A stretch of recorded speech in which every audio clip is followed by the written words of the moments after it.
Governments ఉన్నాయి. మందమర్రి, బెల్లంపల్లి ఇట్లాంటి towns నుంచి రావాలి. ఎల్లంపల్లికి రావాలి. అంటే టౌన్స్ అంటే పక్కన ఉన్న ప్రాంతాలు. సో అక్కడ సాధ్యం కాదని చెప్పి వాళ్ళ ఆబ్జెక్ట్ 2 దశల్లో ఎత్తిపోతల పథకాలు పెట్టారు. మహారాష్ట్ర మనకు 152 పర్మిషన్ ఇవ్వకపోయేసరికి మళ్ళా కాలువలేమో 152లో తీశారు. అంటే 148 నుంచి 152కు మళ్ళీ ఒక లిఫ్ట్ పెట్టాల్సిన పరిస్థితి. ఓకే. ఆడ కూడా 3 లిఫ్ట్లు అయితాయి.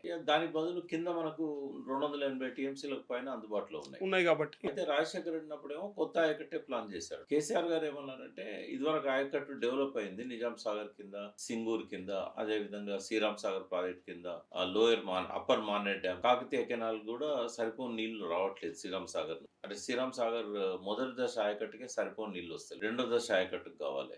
సో ఇవన్నీ కూడా మనం దీంతోనే పునర్జీవింపజేసుకోవాలనే ఉద్దేశంతో మొత్తం ఎన్ని నీళ్లు మనకు అవకాశం ఉంటే అన్ని నీళ్లు ఎత్తిపోసుకుందాం, పైనుంచి రానప్పుడు వేరే మార్గం లేదు కదా అని దాన్ని ఏం చేసిందంటే ఇదివరకు ఉన్న 28 ప్యాకేజీలలోనే కొన్ని మార్పులు చేసి తుమ్మిడేటి బదులు కాళేశ్వరం తీసుకుంటాం. అది ప్రజల ఇప్పుడు వీళ్ళ కామన్ సెన్స్ ఉండదు. కరప్షన్ చేయాలనుకుంటే ఏ పనులనైనా కరప్షన్ చేయొచ్చు, పట్టుకోలేరు ఎవరు. పాసిబుల్.